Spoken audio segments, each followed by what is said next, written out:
Welcome in, everybody, to our deep dive into Johnny Depp. Johnny Depp, that's right. We're going way beyond Captain Jack Sparrow today. Deeper waters. Yeah, we're really going to try and get to know the man behind all those amazing characters. Yeah, behind the mask. We're diving into a really detailed biography of Depp.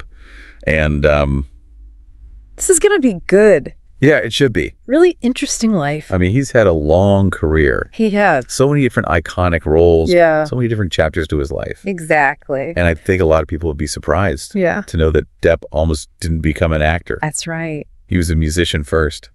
Fascinating journey, isn't it? Yeah, Really full of twists and turns. it's wild. It all started with a very unstable childhood. Really?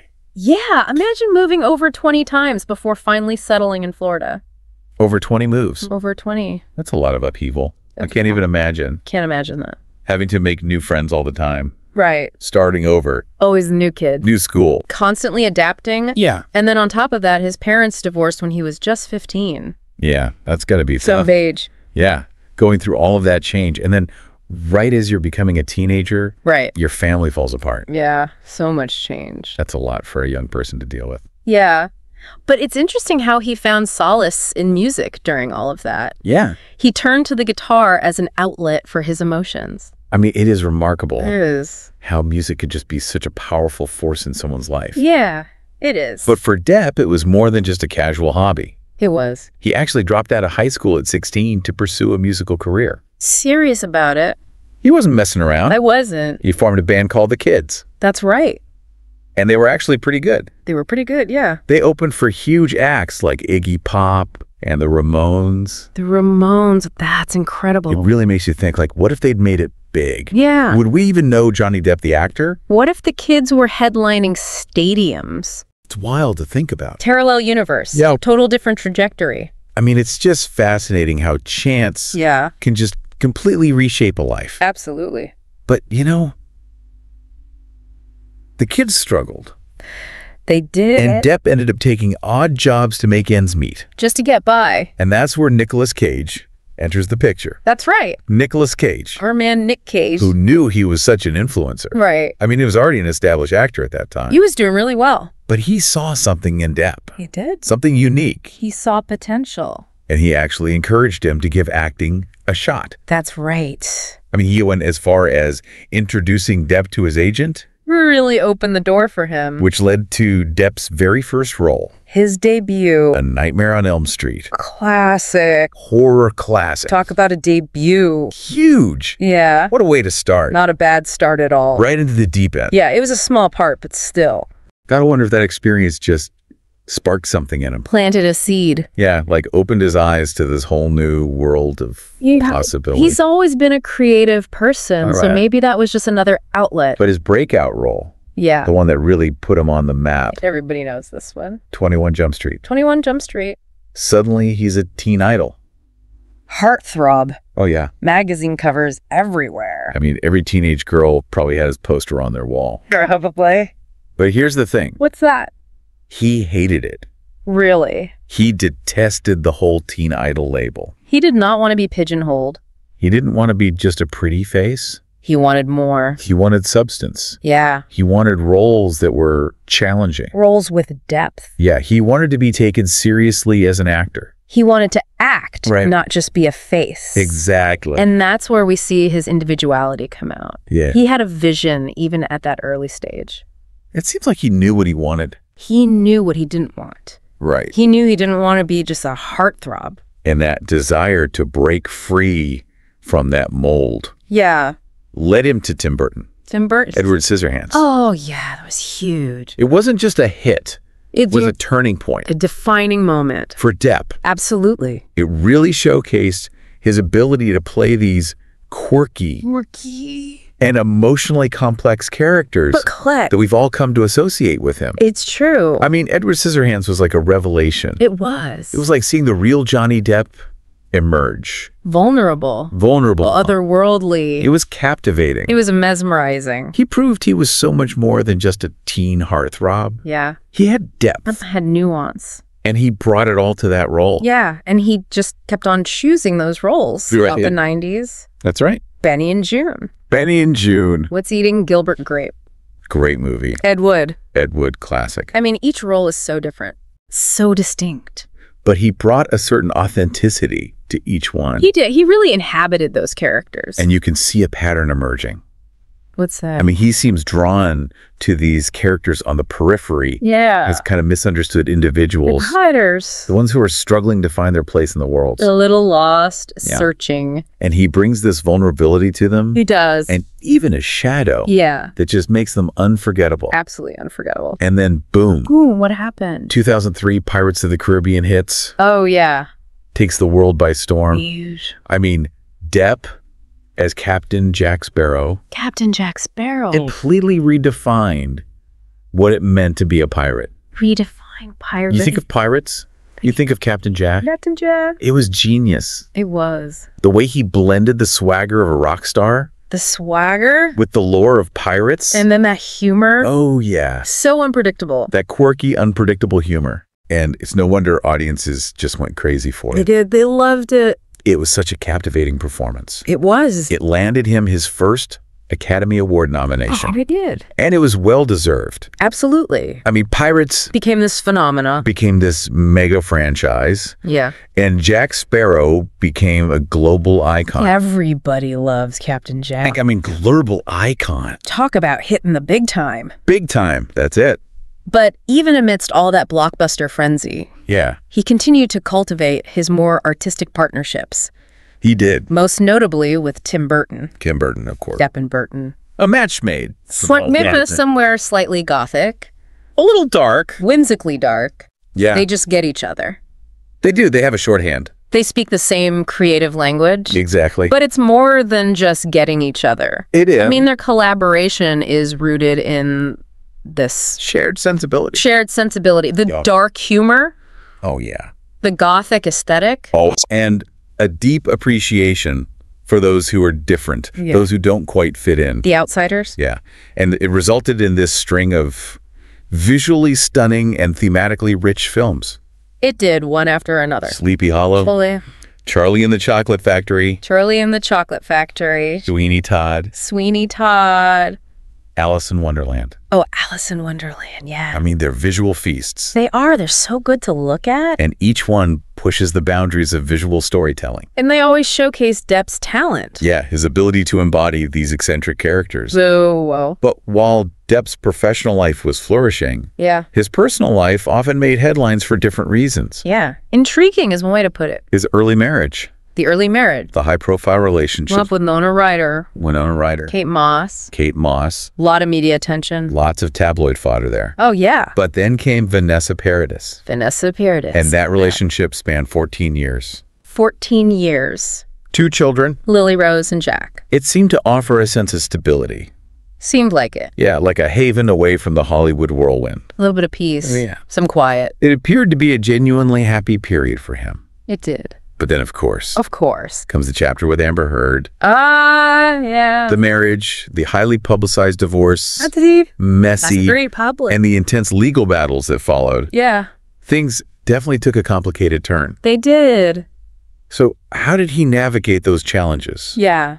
Was he able to regain his footing? Good question. That's what we're going to delve into. Okay, sounds good. In the next part of our deep dive. Looking forward to that. I think Depp's career in the late 2010s and early 2020s really shows his resilience. Right. You know, even with the controversies and all the stuff going on around him. It couldn't have been easy. No. To navigate all of that. Not at all. Both personally and professionally. What were some of the choices that he made in those years? Well, he took on the role of Gellert Grindelwald. Oh, yeah. In the Fantastic Beasts franchise. Right. Which is, of course, part of that whole wizarding world. That beloved wizarding world. That J.K. Rowling created. Yeah. I mean, that's a huge franchise. Huge. Big budget films. Blockbusters.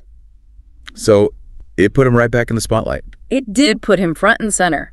But wasn't there some pushback against his casting? There was. Given the allegations and everything? There were calls for him to be replaced. Really? Yeah, I mean, some fans were really concerned. I can imagine. Yeah. But Depp maintained his innocence. He did. And the studio ultimately decided to stand by him.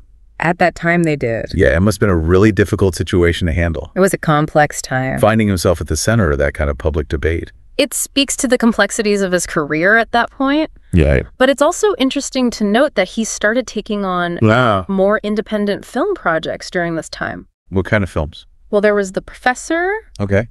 Waiting for the Barbarians. Inamata. Those are all very different. Yeah, they're all more character-driven. Yeah, more serious. More nuanced. It feels like a deliberate shift. Yeah, maybe stepping away from the blockbuster spotlight a little bit. Right. Allowing himself to explore different aspects of his acting. Exploring his range. Yeah, maybe getting back to those roles that he really loved. The ones with depth. Yeah. The ones that challenge him. And let's not forget about music. Oh, yeah. Music. That's always been a huge part of his life. A constant. Yeah. He didn't abandon that. Not at all. He poured his energy into his band, Hollywood Vampires. With Alice Cooper. Alice Cooper and Joe Perry. They toured extensively. I mean, really reminding everyone of his musical talent. And his passion for rock and roll. Yeah, maybe it was a way to kind of express himself. Yeah. Outside of the world of film. Maybe an outlet. Yeah, especially during that turbulent time. Yeah, a way to reconnect with something authentic. Something true to himself.